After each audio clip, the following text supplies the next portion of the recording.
믿음에 순종하라 라는 말씀의 제목을 가지고 오늘 귀한 은혜 나누기를 원합니다.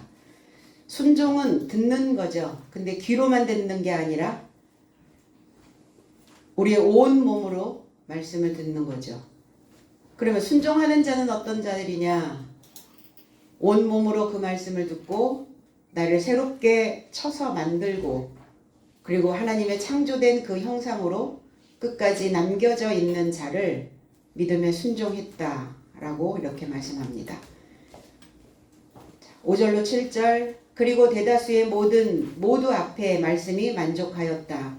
그래서 믿음과 성령이 충만한 스테파노스와 필리포스와 프로코로스와 니카노르와 티몬과 파르메나스와 개종자 안디옥인 니콜라우스를 장정을 택하여 사도 삶 앞에 세우니 그의 삶에게 기도하고 안수하였다. 7절 그리고 하나님의 말씀이 무성하고 예루살렘 안에 제자 삶의 수가 심히 증가되니 제사장의 많은 무리도 믿음에 순종하더라. 온 무리가 어떤 무리가? 하나님의 말씀 안에 있는 자들. 그럼 이 자들은 어떤 자들이냐? 허기졌던 배가 채워지고 있는 자들의 모습입니다.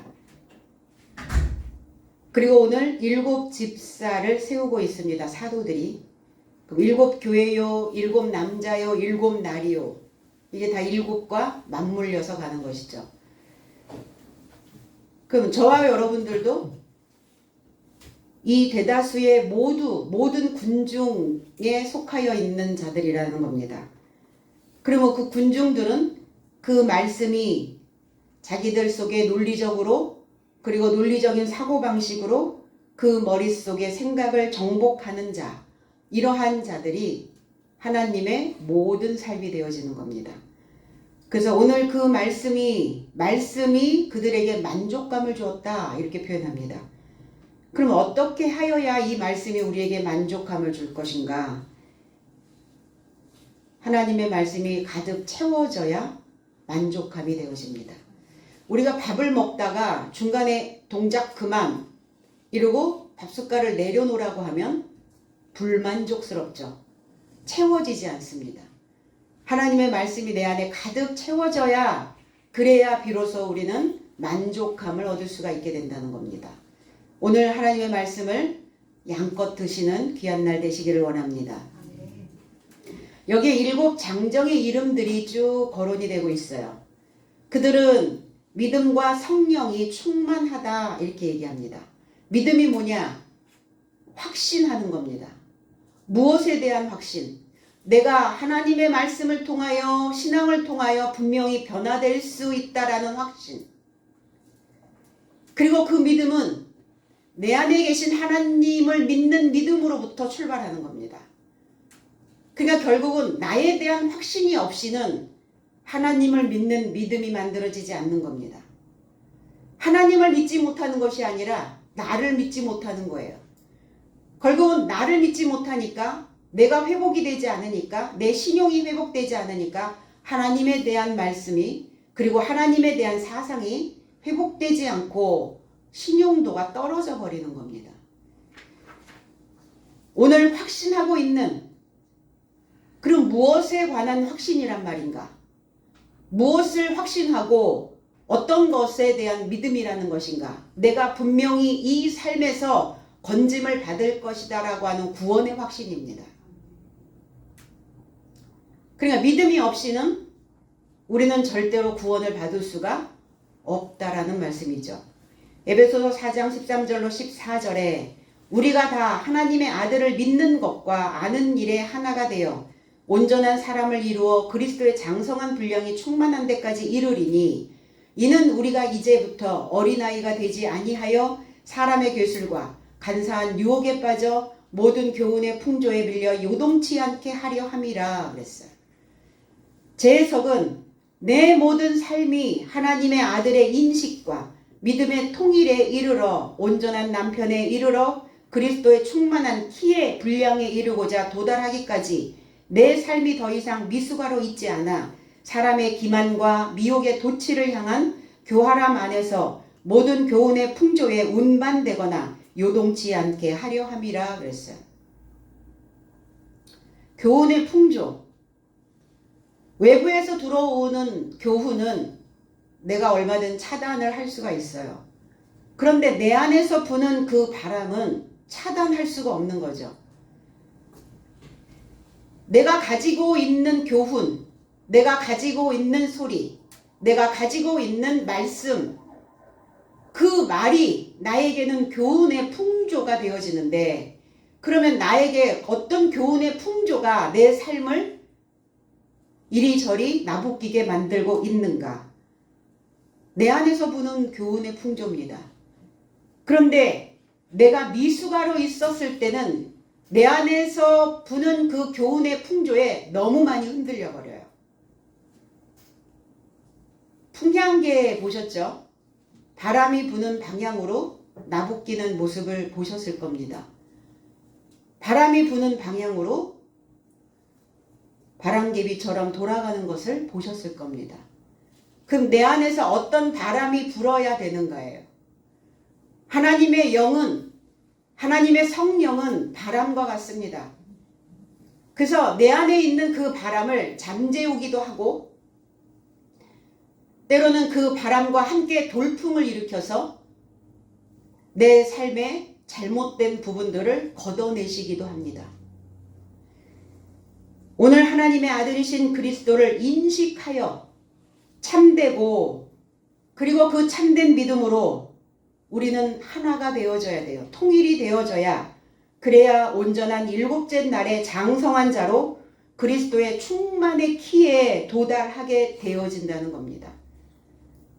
그러면 그리스도의 키에 도달해야 된다면 우리는 어떻게 해야 우리의 키가 그리스도의 그 키에 도달하게 되어지는가?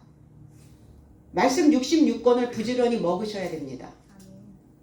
잘 먹는 사람은 잘 크죠. 잘 먹지 않는 사람들은 키가 크지 않습니다.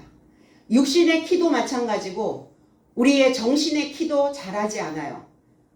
먹지 않으니까, 말씀을 먹지 않고, 말씀을 믿지 않고, 말씀으로 회복되지 않고, 이 말씀을 통해서 내가 지금 처하여 있는 그 상태에, 그 정신 상태에서 구조를 받지 못하고 있으니까 난장이로 있는 거예요.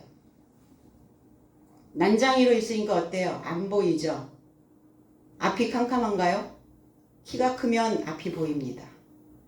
성장해야 그래서 멀리 볼 수 있고 미래를 예측하며 갈 수 있게 되어진다는 겁니다. 말씀 66권으로 우리가 자라나게 되면 미숙아로 있지 않는다는 거예요. 미숙아는 어떻게 해야 됩니까? 태어나면 인큐베이터에 들어가게 되죠. 그래서 어머니의 뱃속과 같이, 어머니의 자궁속과 같은 그 곳에서 성장을 해야 사람으로서의 구실을 하게 됩니다. 그래서 미숙아로 있을 때 사용했던 사고방식, 그 사고방식으로는 문제를 경험하고 있었던 그 사고방식으로는 문제를 해결할 수 없습니다. 그래서 분명 이 미숙아의 사고방식에서 그리스도의 사고방식에 도달해야만 된다는 거예요. 종교 안에서 기만과 자기도취에 빠져있는 자들, 겉은 그럴듯한데 속에서는 여전히 자기 교훈의 바람에 흔들리고 있는 사람들, 하나님과 단절되어져 있는 자들이죠. 그러면 키가 크지 않으면, 그리스도의 키에 도달하지 않으면 그리스도와 단절되어진다는 거예요.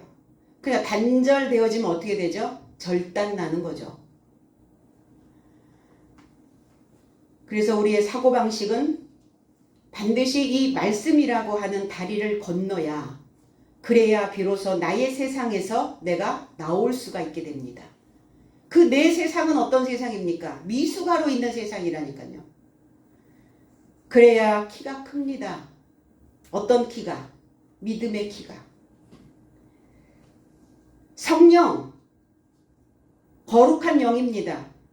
인간의 이성적인 사고, 이거를 영이라고 말합니다. 이 인간의 이성적인 사고, 그리고 생동하는 원리, 그리고 공기의 흐름, 중생한 자가 가지고 있는 사고 방식, 그것을 영적이다라고 표현합니다. 나는 과연 영적인가? 아니면 육적인가? 영에 속하여 있는 자들은 생명과 평안이 우리 안에 임하는데, 육적인 사고에 머물러 있는 자들은 늘 불안합니다. 늘 두려움입니다. 하루하루 아침에 눈을 뜨는 것이 겁이 난다. 이렇게 표현을 합니다. 사람들은. 그 육적인 생각에 머물러 있는 자들이겠죠. 결국은 성령이 무엇이냐? 성령은 말씀입니다.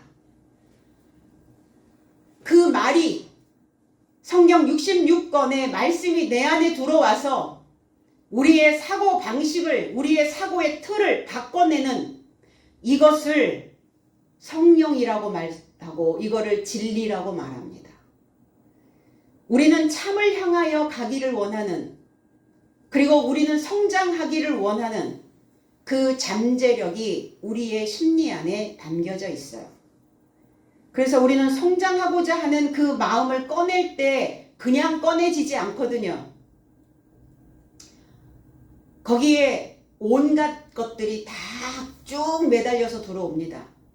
그럼 불필요한 것들은 잘라내고, 불필요한 것들은 걷어내고, 그리고 나를 성장시킬 수 있는 그 말씀의 원리를 붙잡을 수 있어야 된다는 것이죠.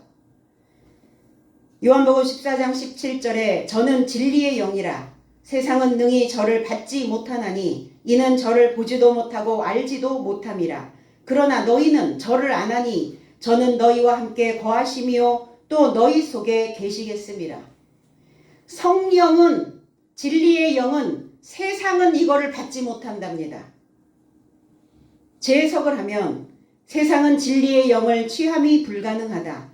이는 저를 바라보지 못하고 저를 알지도 못하기 때문이다. 그러나 너의 삶은 저를 아나니 이는 저가 너의 삶 곁에 머물며 너의 삶 안에 계실 것이기 때문이다. 성경을 1인칭화 되어져서 보지 않으면 이것은 늘 저 사람의 이야기고 이 이야기는 늘 그들의 이야기밖에 안 됩니다.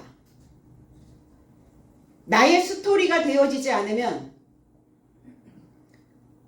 성경의 말씀을 통해서 진리의 영을 받아들이지를 못해요. 세상이 어떤 세상입니까? 미숙아로 있는 세상은 진리의 영을 취함이 불가능하다. 그러면 진리의 영을 취한다는 게 뭐냐? 쟁취하는 겁니다. 그 말씀이 여러분들에게 쏟아질 때 그 말씀을 내가 끌어당기는 거예요. 그 말씀을 내 거화시키는 겁니다. 이것이 진리의 영을 취하는 자의 모습입니다. 왜 취함이 불가능해져 있는가? 바라보지 못하고, 뭘 바라보지 못하고? 내 안에 계신 그리스도 예수를 바라보지 못하고, 그리고 내 안에 계신 그리스도를 알아보지도 못하고, 하나님이 내 삶 안에, 내 안에 거하고 계신다는 것을 믿으십니까? 아멘이시죠. 그러면 내 안에서 올라오는 에너지는 어떤 에너지가 있는지, 내 안에 잠재되어져 있는 그 힘은 어떤 것들이 있는지 알아보셔야 된다는 겁니다. 그들은 안다. 너희는 저를 아나니. 너희는 누굽니까? 배우고 있는 자들이에요. 설교를 듣는 자들입니다. 말씀을 먹는 자들이에요. 만족할 수 있도록 두둑하게 먹는 자들. 그 제자들의 삶은 알고 있어요. 그 안에 머물러 계신다는 것을. 우리의 사고방식 안에 머물러 계신다는 거예요.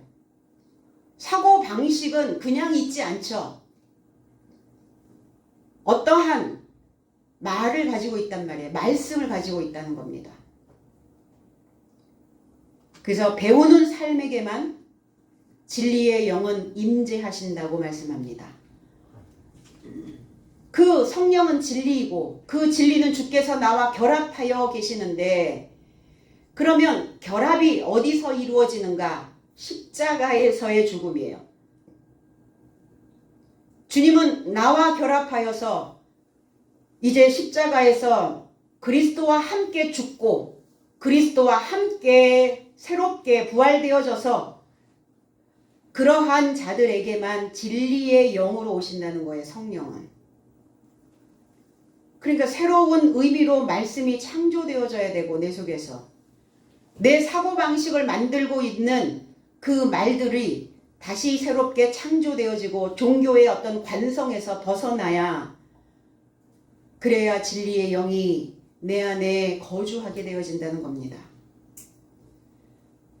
사람들은 모두 같은 하늘 아래 살고 있는 것 같지만 각자가 바라보고 있는 하늘은 모두 다릅니다. 나는 어떤 하늘을 지금 바라보고 있는가? 무엇을 느끼고 있는가? 어린아이의 눈으로 바라보는 하늘과 어른이 되어서 바라보는 하늘은 달라요. 하나님의 진리가, 성령이 내 안에 채워져야 어른이 되어줄 수 있고 그 어른의 눈으로 하늘을 바라보게 되는 겁니다. 채워진다는 것은 되어진다는 거예요. 그래서 성숙한 그 삶으로 우리가 숙성되어지는 겁니다. 세상은 육체적 어른들은 많죠. 그런데 영적인 어른이 드물다. 이 시대가 요구하는 어른은 누구여야 되는가? 이성적인 사고를 가지고 있는, 내 안에서 생동하는, 나를 움직이게 하는 그 원리를 찾아서 그 원리를 만들어낼 수 있는, 그 원리대로 살 수 있는, 그 힘의 작용에 의하여 이끌림을 받을 수 있는 그 영적인 어른이 되어져야 된다는 겁니다. 그래야 거룩한 영이 저와 여러분들의 그 사고방식 안에 머물러 있을 수 있어요. 오늘 성령과 지혜가 충만한 7 이름이 거론이 됩니다. 스테반, 면류관이라고 하는 의미예요. 면류관을 쓰다, 화관을 쓰다, 이런 의미입니다. 디모데후서 2장 5절로 6절에 경기하는 자가 법대로 경기하지 아니하면 면류관을 얻지 못할 것이며 수고하는 농부가 곡식을 먼저 받는 것이 마땅하니라. 제 해석은 어떤 경기하는 자도 합법적으로 경기하지 않는다면 면류관을 얻지 못하느니라. 수고하는 농부를 결실의 첫 것으로 그가 함께 취함이 마땅하니라 그랬어요. 우리는 인생을 경주하는 자에 비유합니다. 오늘 이 교회는 경기하는 자들이 모인 곳입니다. 이 교회의 경기장에서 경주하는 선수, 저를 포함한 여러분, 그리고 배우고 있는 제자들, 성도들, 그들은 무엇이 목표가 되어져 있는가? 경기하는 선수들은 면류관이 목표죠. 하늘의 높은 그 지식을 머리에 쓰는, 그 지혜를 머리에 담아놓는, 살아있는 생동하는 그 원리를 머리에 화관으로 만들어 놓는, 이게 스테반이에요. 그러니까 그 목표를 향해서 가려면 고통이 동반이 되죠. 고통스러워도 단계를 밟아서 합법적으로 경기를 해야 된다는 겁니다. 빨리 그것을 쟁취하고 싶어서, 빨리 그 목표에 도달하고 싶어서 불법을 행해서는 탈락이 돼버리죠.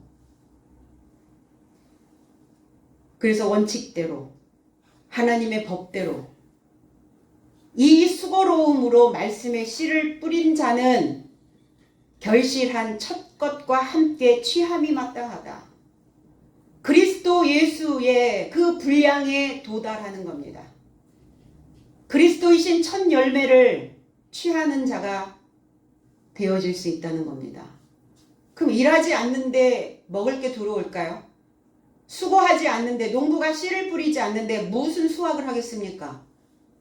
내가 나가서 일하지 않는데 내 통장에 무슨 잔고가 쌓이겠어요? 그래서 일하기 싫어하거든 먹지도 말라 이러시잖아요. 일한다는 것은 우리의 육체도 일을 해야 되지만 우리의 정신적인 노동도 반드시 해야 됩니다. 정신적인 노동을 하지 않으니까 어디에 빠져버려요? 상실감에 빠져 있는 겁니다. 에너지가 올라오지 않는다고요? 일하지 않고 있는 겁니다. 육체는 먹는데 정신은 먹지 않고 굶주려 있는 거예요. 삶이 온통 불만족스럽겠죠. 그러니까 불만족스러우니까 어떤 상황이 벌어지냐면 채워지지 않으니까, 허기져 있으니까 불평이 올라오는 거예요. 그리고 원망과 불평으로 사회의 모든 구조에 부정적인 시각을 쏘아내는 겁니다. 세상은 그렇다 할지라도 나는 그 속에서 참된 것을 붙잡고 가면 되는 것이죠.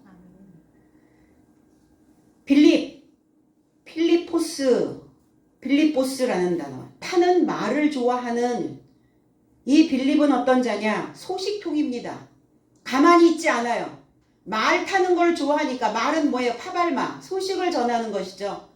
여기저기 많은 소식을 증거하는, 그래서 한시도 입을 가만히 두지 않는, 많은 사람들에게 어떤 정보를, 좋은 정보를, 하늘의 정보를 계속 제공해주고 있는 자가 빌립입니다.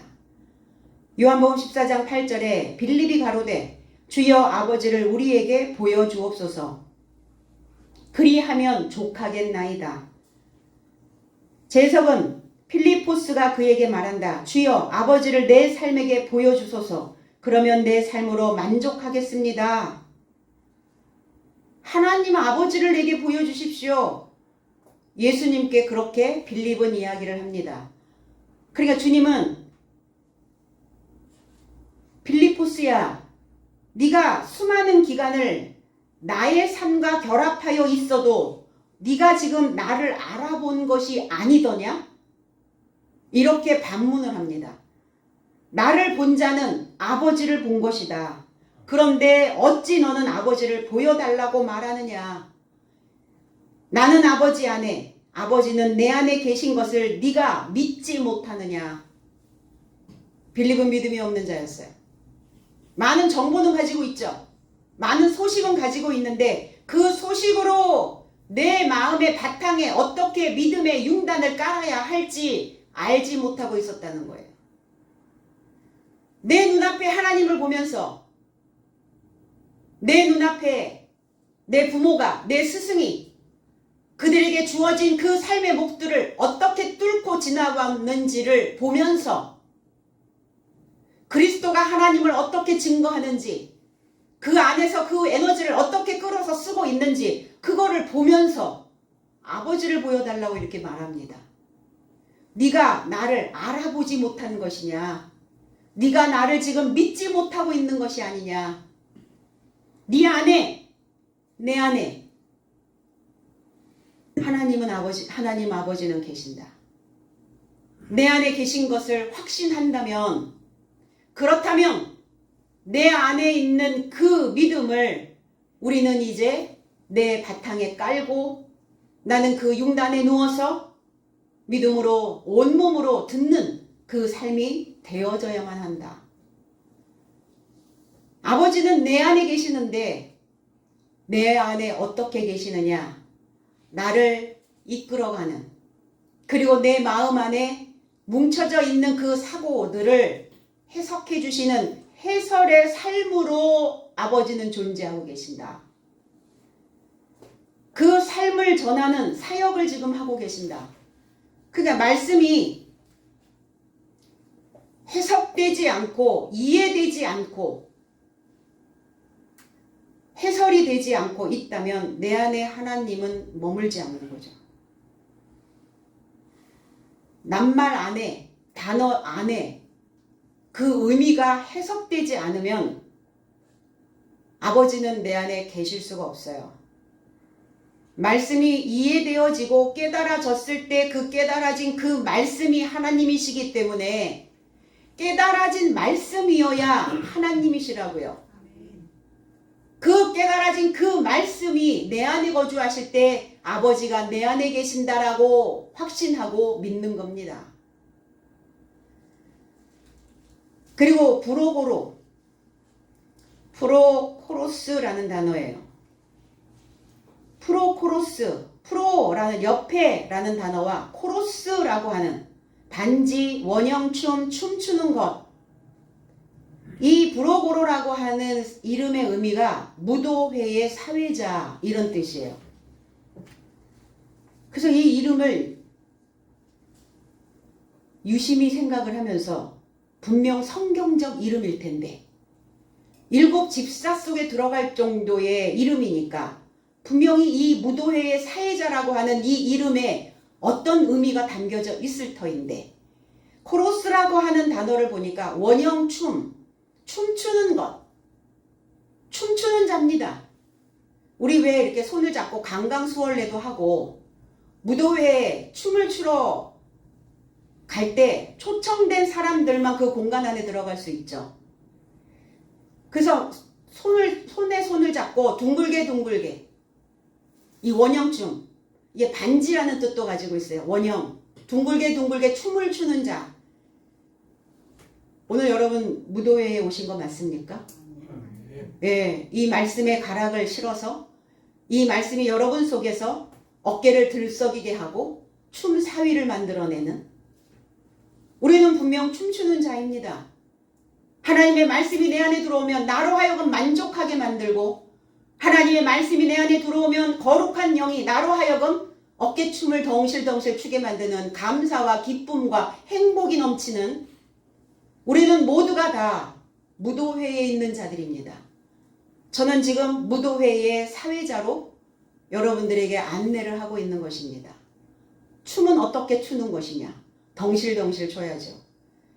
춤 사위가 이쁘려면 어떻게 해야 되는가? 관절이 다 꺾여야 해요.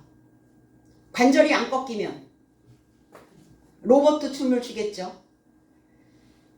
여러분들의 생각의 마디마디가 잘 꺾여서 오늘 하나님의 말씀이 여러분 안에서 흥을 돋우어내는, 흥을 돋구는, 그래서 어깨춤이 둥실둥실 그리고 콧노래가 나오는 우리 모두가 이렇게 함께 손을 잡고 하나님과 손을 잡고 이렇게 하나가 되어져야 둥글게 원형의 춤을 출 수가 있다는 겁니다. 그러나 결코 초청받지 않은 사람들은, 초청장을 받지 못한, 초대장을 받지 못한 사람들은 무도회에 들어갈 수가 없죠. 오늘 하나님의 말씀이 여러분들의 삶을 이렇게 움직이게 하는 그러한 시간들이 되어지기를 원합니다. 그래서 믿음과 하나님의 진리로 여러분 안에 가락지를 끼시고 반지를 끼시고 그리고 여러분 자신들을 말씀으로 잘 꾸미고 단장하고 이제 많은 사람들을 모아서 향연을 벌이는, 많은 사람들을 모아서 이렇게 무도회를 여는 목적이 뭐냐? 사교죠, 사교. 교제입니다. 오늘 우리 모두가 다 이렇게 브로고로처럼 믿음의 언약에 반지를 끼고 하나님의 말씀에 성령으로 두루마리하여 옷을 입고 이제 우리가 하나님을 홍보하는 무도회의 안내자가 다 되어지시기를 원합니다. 그 다음에 니카노르라는 단어예요. 이건 정복하다, 승리를 거두다 라는 의미를 가지고 있어요. 요한일서 5장 4절로 5절에 대저 하나님께로서 난 자마다 세상을 이기느니라. 세상을 이김은 이것이니 우리의 믿음이니라. 예수께서 하나님의 아들이심을 믿는 자가 아니면 세상을 이기는 자가 누구뇨? 그랬어요. 제 해석은 하나님에게서 나음을 받은 자는 모두 세상을 이기기 때문이다. 세상을 이긴 승리는 이것이니 하나님의 아들이 예수인 것을 믿는 자가 아니면 세상을 이긴 자가 누구더냐? 하나님의 아들이 예수인 것을, 내가 예수님을 믿고 있다면 분명히 나의 이 삶에서 나를 건져내 주실 예수님을 믿는 그 자라면 분명히 그는 나의 미숙한 그 세상을 이긴 자가 될 것이다. 이긴 자가 아니면, 이기지 못하고 있다면 가라앉게 되겠죠. 그래서 하나님께로 나음을 받은 자, 우리가 하나님께로 어떻게 나음을 받았다고 하나님께로 나음을 받은 자라는 표현을 할까? 하나님께 나음을 받은 자는 말씀을 이해하는 자입니다. 말씀이 깨달아지는 자예요. 아, 그거였어. 그 메시지가 그 얘기였었구나. 말씀이 내 안에서 깨달아지는 순간 우리 안에서 빵 터지죠. 불꽃놀이가 머릿속에서 뭐가 새로운 생각들이, 새로운 에너지원이 내 안에서 막 돌아가는 거예요. 가슴이 설레는 겁니다. 흥이 나는 거예요. 살만하네. 인생은 살아낼만 해요. 살다 보면 힘든 일도 있고 어려움도 있고 내가 원하는 대로 그렇게 잘 가지지 않아요. 내가 스텝을 잘 받고 춤사위가 이쁜 그런 춤을 추고 싶은데 때로는 스텝이 꼬여가지고 넘어질 때도 있어요. 무도회에서, 나의 인생의 그 무도회에서 춤을 잘 추고 싶은데 경직되어져 춤을 출 수도 없는 그런 상황으로 내가 만들어질 때도 있습니다. 그러나 그렇다 할지라도 오늘 이 자리에서 지금 하나님의 말씀이 내게 해석되어져서 내게 들어오고 있다면 나는 오늘 하나님께로부터 나음을 받은 자가 될 수 있다는 겁니다. 그 자가 바로 나의 세상을 이긴 자이고 이긴 자만이 영토를 확장할 수가 있어요. 내 조불조불한 속에서 살을 여니 힘이 드는 거예요. 발 디딜 틈도 없는 그 좁은 통 속에서 살을 여니 어려워지는 거예요. 오늘 여러분 자신의 세상을 이기시고 그 영토를 확장하셔서 이 좁은 소견에서 넓은 견문이 되어지기를 원합니다. 그래서 견문이야. 볼 견, 들을 문, 들어야 듣고 보고. 오늘 우리는 무엇을 듣고 무엇을 보았는가? 오늘 말씀을 통해서 내 모습을 보고 그리고 내 안에 계신 하나님을 보시고 그리고 오늘 하나님의 말씀이 저와 여러분들 삶 속으로 들어가서 하나님께로부터 나음을 받은 그 삶이 시작되어지기를 원합니다. 그 다음에 디몬. 이 디몬은 티몬이라는 단어인데 가치가 있는, 값이 비싼, 존경하는, 명성이 있는 존재. 나의 존재의 가치는 얼마나 될까요? 내 존재의 가치를 여러분들은 얼마로 책정을 해 놓으셨나요? 제로? 마이너스? 내가 책정해 놓은 내 존재의 가치대로 사는 겁니다. 그럼 인생이 가치 있게 되어지려면 그 사람의 존재 가치가 얼마인가, 그 사람의 존재 가치를 보려면 그 사람의 말솜씨를 보면 알아요. 그 사람의 말. 그래서 그 말이 부정적인 말을 쏟아내는 사람들은 내가 부정적인 존재로 만들어지고 나를 긍정적인 언어로 말을 하는 사람들은 내가 긍정적인 존재가 되어질 것이고 내가 절망하고 좌절하고 낙심하고 끊임없이 걱정과 근심으로 그 말을 하고 있다면 나는 절망의 존재가 만들어져 있을 겁니다. 그 존재는 아무도 눈여겨보지 않아요. 아무도 사가지 않습니다. 지난주에 제가 제 조카 정한이한테 혹시 이태원 참사에 있지 아니한가 하여 생사를 확인하려고 전화를 했거든요. 그랬더니 정한이가 아유 그런데 안 간다면서, 그러면서 이렇게 끝에 멘트를 이렇게 날렸어요. 제가 자랑스럽고 믿음직스러운 아들이 되도록 노력하겠습니다. 그냥 그 말솜씨를 들어보니까 마음이 든든한 거예요. 그럼 내 부모에게, 내 형제에게, 그리고 내 스승에게, 때로는 하나님께 나는 어떤 말솜씨로 나의 존재 가치를 만들어내고 있는지를 곰곰이 생각해 보셔야 해요. 왜? 그 말대로 된다고 하니까. 그 말대로 그렇게 그 사람이 되어진다고 하니까. 이게 디몬이에요. 고린도전서 7장 23절에 너희는 값으로 사신 것이니 사람들의 종이 되지 말라. 값으로 사셨대요, 우리를. 제 해석은 너의 삶은 존귀로 사게 되었으니 인간의 종살이 삶이 되지 말라. 이 안에서 각자 초청되었다는 거예요. 하나님은 우리를 비천한 자가 아니라, 초라한 자, 추레한 자가 아니라 우리를 존귀한 자로 사셨다고요. 그러면 그 값을 하셔야죠.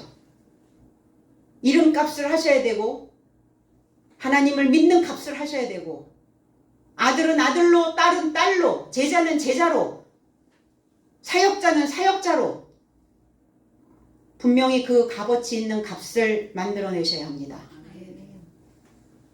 어떤 부모가 그 자식이 비참하게 살으라고, 비천하게 살으라고, 초라하게 살으라고 그 이름을 지어줬겠습니까?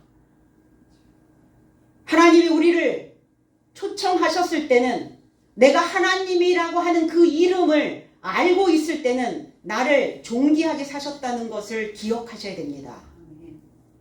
존귀해지셔야 해요. 그래서 사람의 존귀성은 입에서 나온다는 것. 이 혀끝에서 떨어지는 그 한 방울의 단어에 달려 있다는 것.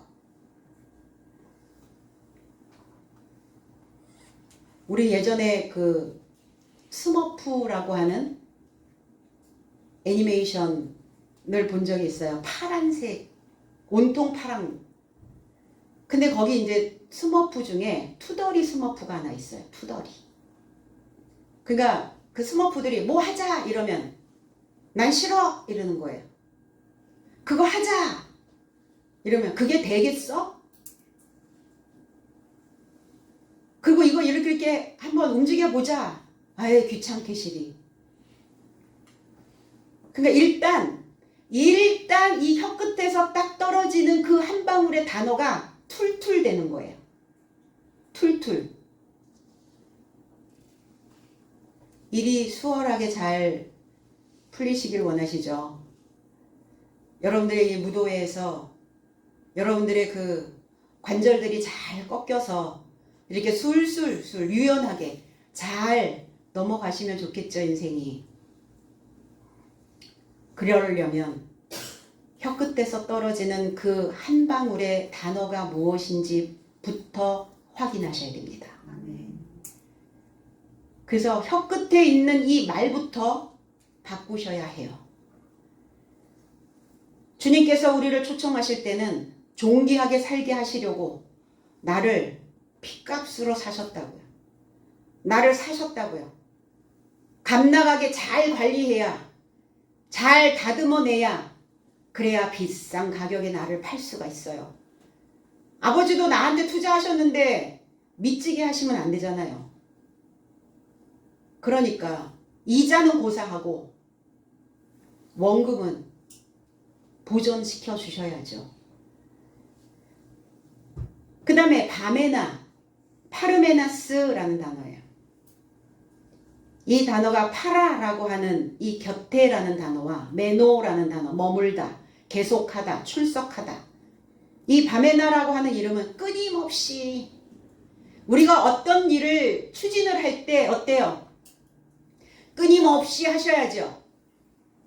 일을 하거나 공부를 하거나 어떤 거를 할 때도 내게 주어진 어떤 몫을 감당할 때도 끊임없이 하셔야 돼요. 내가 기분이 좋으면 했다가 기분이 나빠지면 팽개쳤다가 안 되죠. 그거는. 계속 하나님의 믿음과 연장선상에 있어야 된다는 거예요. 연장되어져야 된다는 거예요. 머물러 있어야 됩니다. 출석해야 된다는 거예요. 학교 학생들도 출석했다가 결석했다가 이런 학생들은 공부를 못해요. 신앙도 마찬가지고 모든 일에 매사에. 그럼 우리는 아이들에게 뭘 가르쳐야 되는가? 끊임없이 할 수 있도록, 계속 할 수 있도록, 출석할 수 있도록 가르쳐야죠. 그게 부모된 자의 모습이고 스승된 자의 모습입니다. 그러면 저와 여러분들도 어떤 일을 하나를 붙잡으면 끊임없이 할 수 있는, 그래서 그 일에 끊임없이 하다 보면 거기에서 나를 바라보는 그 시선 중 어떤 자가 저 사람 뭔가를 시키면 계속하고 끊이지 않게 하고 그리고 성실하구나, 이거를 인정하게 된다는 겁니다. 사람과 사람과의 관계 속에서 눈에 띄면 그러면 내가 원하는 것들을, 값진 것을 얻어낼 수가 있어요. 성실하지 못하면, 불성실하면 보지 않습니다. 쟤는 원래 그러는 애, 이렇게 낙인을 찍게 되죠. 고린도전서 3장 14절에 만일 누구든지 그 위에 세운 공력이 그대로 있으면 상을 받고 그랬어요. 제 해석은 누군가 증축했던 행위가 머물거든 삭슬 취할 것이요 그랬어요. 우리가 지금 살아가고 있는, 내가 교회에 출석하고 있고 내게 주어진 일을 끊임없이 하고 있고 믿음의 연장선상에서 내가 그리스도를 붙잡고 끊임없이 가고 있고 출석하고 있는 이 삶은 증축했던 그 행위가 머물러 있다면, 신앙 안에서, 교회 안에서, 여러분들이 신앙 안에서, 이 교회 안에서 행했던 모든 일들이 머물러 있다는 거예요. 배움 헛되지 않습니다. 봉사 결코 헛되지 않습니다.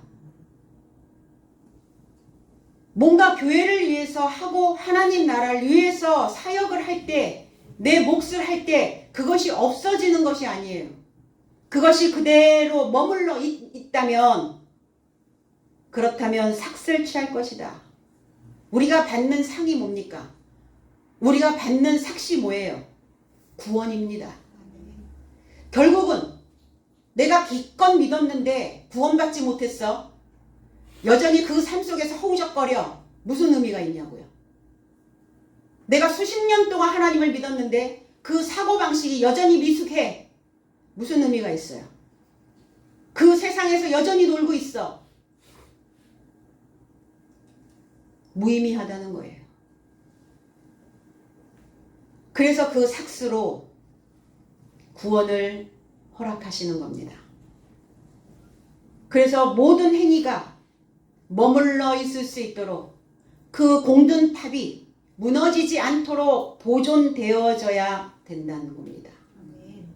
이 이름이 바로 바메나예요.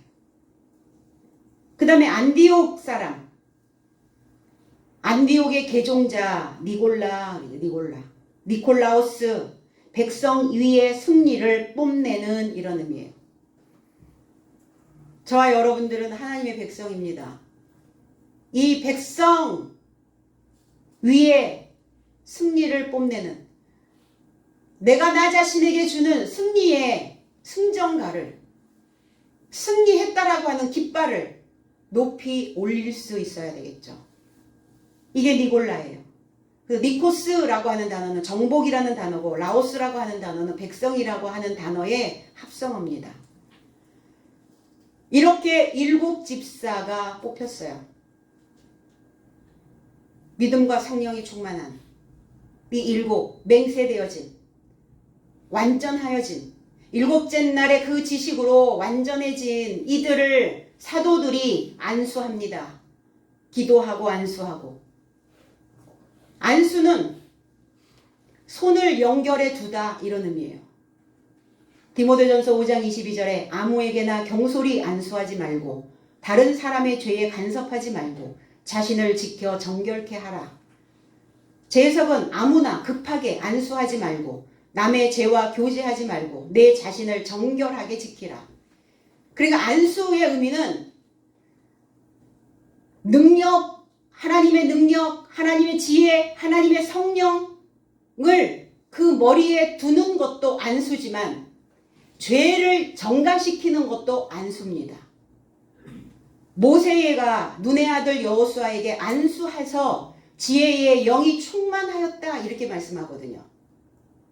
그런데 아론은 산 염소의 머리에 안수하여 이스라엘 자손의 모든 불의와 그 범한 모든 죄를 염소의 머리에 두었다.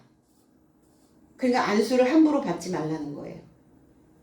어떤 사람에게 안수를 받느냐, 누구에게 안수를 받느냐에 따라 능력과 지혜가 얹혀질 수도 있고 그 사람이 지은 안수자의 불의한 죄가 머리에 그대로 얹어질 수도 있다는 겁니다.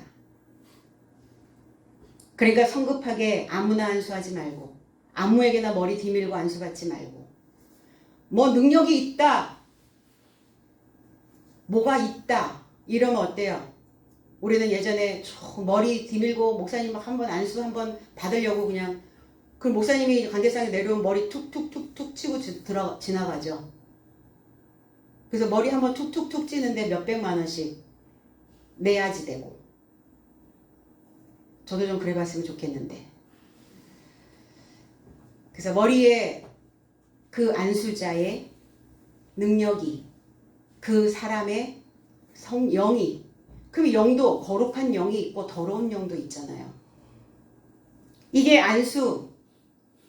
그래서 사도들이 일곱 집사들이 완전하여질 수 있도록 일곱째 날에 지식을 가지고 있는 사도들이 그 지식을 지금 전가하고 있는 겁니다.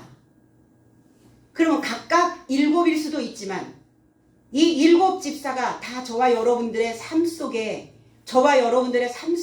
머물러 있어야죠. 이름 하나하나들을 여러분들이 잘 기억하고 생각하시면서 그 일곱 집사의 이름을 따라 여러분들이 빙글빙글 원형의 춤을 함께 모아져서 하나 되어져서 하나님과 내가 손을 잡고 그 인생의 무도회에서 즐기시면 될 것 같습니다. 하나님의 말씀이 7절에 점점 왕성하여 그랬어요. 이 아욱사노라는 단어예요. 왕성하다. 이게 점점 커지다, 달이 차다 라는 의미를 가지고 있어요. 무성해졌다고요. 말씀이 성장했다고요. 그럼 말씀이 들어가면 성장해야죠. 커야죠. 자라나야죠. 자라나지 못하면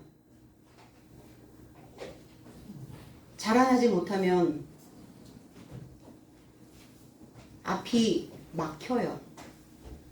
내가 걸어가야 되는 그 길이 늘 장애투성이에요. 장애물투성이에요.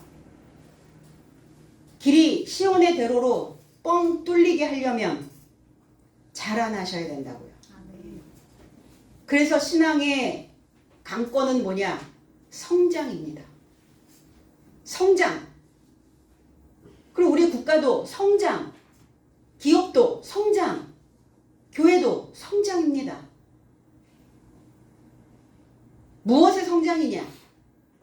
보여지는 것도 성장해야 되겠고 내 안에 어떤 정신력도 영적인 부분도 마음적인 부분도 우리의 머리에 있는 사고 방식도 성장해야 합니다.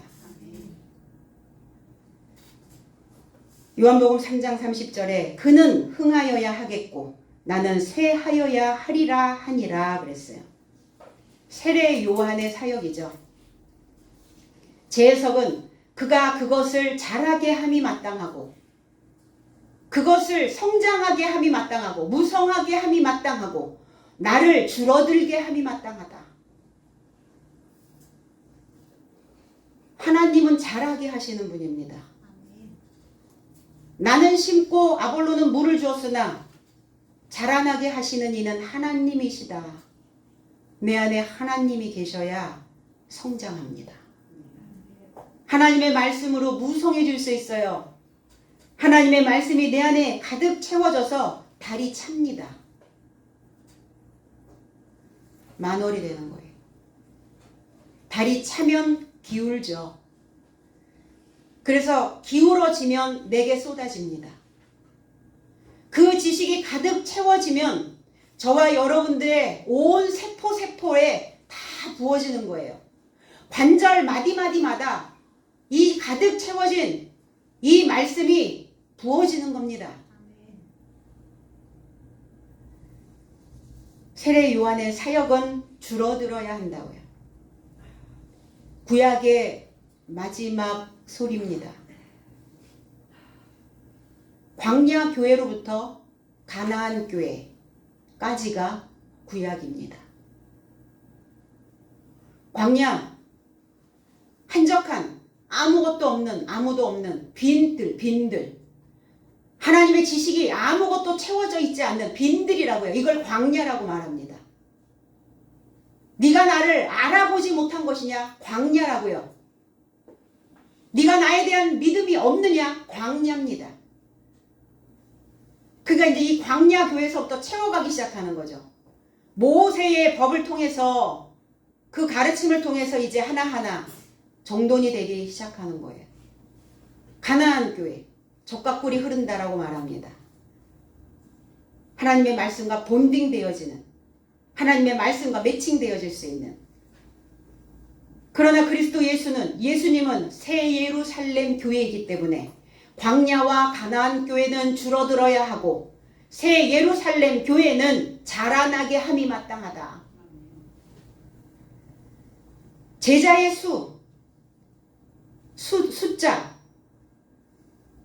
숫자적인 아라비아 숫자적인 숫자이기도 하지만 계수되어진 사람, 계수되다, 계산되다.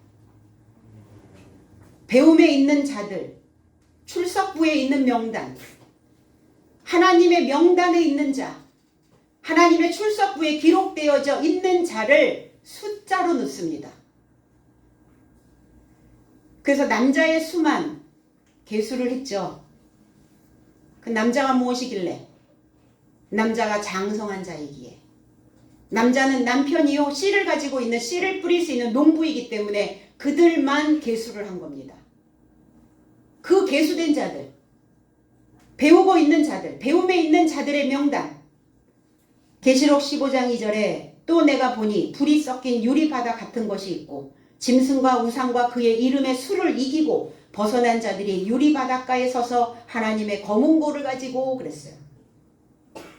제 해석은 그리고 나는 불과 혼합되어진 유리바다 같은 것과 짐승과 그의 형상과 그의 표와 그의 이름의 수에서 이기고 하나님의 수금을 가지고 유리바다를 접하여 서 있는 삶을 알아보았다. 저와 여러분들이어야 합니다. 불과 혼합되어진 유리바다. 하늘은 투명한 순전한 곳입니다. 저와 여러분들은 투명해야 돼요. 서 있는 삶은 복음의 불을 던지고 있는 사도 요한의 사역입니다. 불 붙이는 거예요. 불 꺼진 창 아무도 들여다보지 않습니다. 불 꺼진 인생 아무도 거들떠보지 않습니다. 그러나 투명해야 돼요. 순전해야 됩니다. 그 자가 짐승과 그의 형상, 그의 표, 그의 이름의 수에서 이기고 했어요. 저와 여러분들 안에는 짐승과 그의 형상, 그의 표, 그의 이름, 짐승과 같이 살기로 하는, 먹고 자고 싸고, 이게 짐승처럼 사는 거 아니에요? 그 이름의 수에서, 내 수에서 이기어야 새 노래를 하게 됩니다. 검은고를 탈 수 있어요. 하나님의 수금을 가지고 그 유리바다를 접하여 서 있는 삶이 되어져야 된다는 겁니다. 그래서 새 노래는 하나님의 수금을 가지고 새 노래를 부를 수 있는 자들은 일곱째 날에 맹세되어지고 완전한 하나님의 지혜에 살아있는 말씀이 새 노래입니다. 유리바다 다 보이잖아요. 오염되지 않아서 다 속이 보이는, 속을 다 내놔도 감출 것이 없는, 내 속이 보여도 그냥 겉이나 속이나 똑같은 모양으로 만들어진 자의 모습. 이 유리바다가 한길 사람 속이라는 거예요. 한길 물속이라는 거예요. 세상 사람들은 이렇게 말합니다. 10길 물속은 알아도 한길 사람 속을 모른다. 모르죠. 왜 못 봐요? 유리바다가 되어져 있지 않기 때문에 그래요. 투명하지 않기 때문에 그래요. 하나님의 말씀으로 내가 계속 나를 여과시키지 않기 때문에 한길 사람 속을 모르는 거예요. 그러니까 뒤통수 맞죠? 발등도 찍히죠. 사기도 당합니다. 그래서. 그러나 하나님의 사람들은 그 마음을 꿰뚫어 볼 수 있는, 내가 유리바다가 되어져 있어야, 그래야 사람들의 마음을 헤아리고 짐승의 삶에서 그들을 구출해낼 수 있는 그 불을 가지고 있는 자의 삶이 될 수 있다는 겁니다. 그래서 모든 물을, 바다는 어때요? 모든 물을 다 받아주죠. 다 받아줘서 바다예요. 받아주니까 바다가 된 거예요. 바다는 높은 데 있지 않습니다. 낮은 데 있어요. 낮은 데에 있는 자들이 누굽니까? 제자들의 삶입니다. 7 지도자들의 모습입니다. 사도들의 모습이에요. 배우며 적용하며, 그래서 진득하게 견디며, 그러면 비로소 짐승의 수에서 이기게 된다는 겁니다. 그래서 제사장으로서 믿음의, 개역성경에서는 제사장의 무리도 이 도에 복종하니 그랬어요. 도가 아닙니다. 믿음입니다. 믿음에 순종하게 된다는 거예요. 순종은 삶의 차원을 바꿔놓습니다. 정상에서 맛보는 하늘의 공기가 인생 가득 채워질 겁니다. 우리는 그날을 향하여 믿음에 순종하고 끊임없이 증축하고, 그리고 나 자신을 개조하고, 그리고 끝까지 출석하고 남겨져서 우리 모두가 참 그리스도인의 맛을 내는 그 사역이 되시기를 나사렛 예수 그리스도 이름 안에서 축복합니다. 기도하겠습니다.